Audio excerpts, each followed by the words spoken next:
أم أم بسم الله الرحمن الرحيم. हरफ दौद का मखरज और तलफ़ुज़। ज़ुबान की दायां करवट और ऊपर की दाएं डाढ़ों की जड़ें,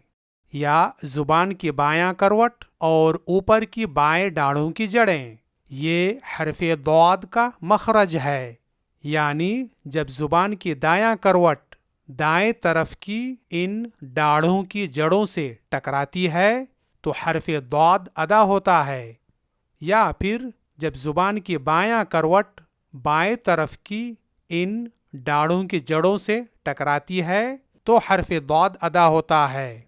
मतलब यह है कि हरफ दौद को दोनों तरफ से अदा किया जा सकता है, जैसे أم أم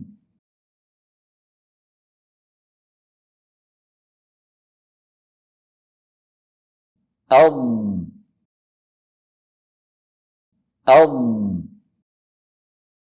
याद रहे कि हरफ दौद को सही तरीके से अदा करने के लिए इसमें इतबाक करना ज़रूरी है। इतबाक का मतलब है ज़ुबान को ऊपर के तालू से ढांकना। तो हरफ दौद अदा करते वक्त ज़ुबान के ये दोनों किनारे ऊपर के तालू को ढांप लेते हैं, जिसकी वजह से हरफ दौद की आवाज़ मोटी और भरी हुई निकलती है।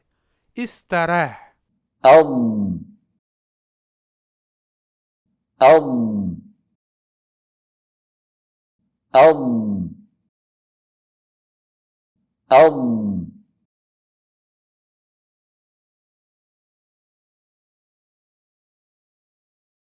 أم أم أم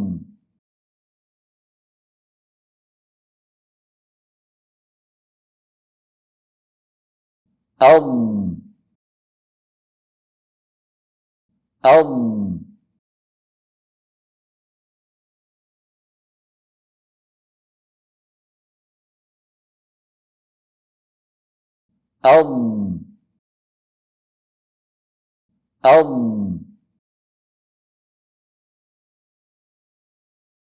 أم أم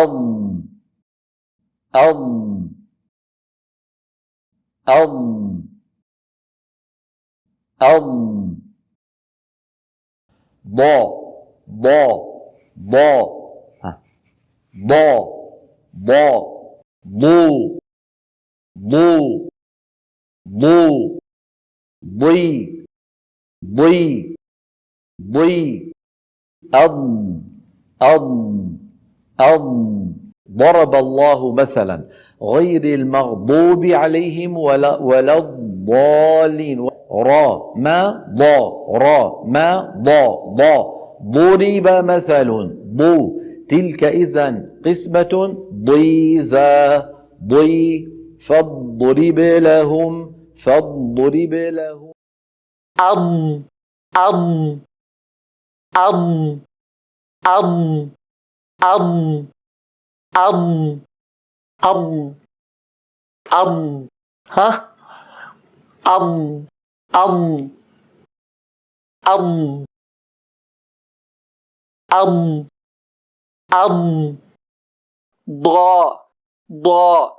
ضا ضو ضي ضا ضو ضي فضل فضل فضل الضا الضو الضي الضا الضو الضي فضل ضن ضن ضن ضن ضن ضن ض ض ض ض ض أض أض أض أض أض أض أض أض ضا ضا ضا ضو ضو ضي ضي اضطره اضطره يضرب يضرب اضطر ضيقا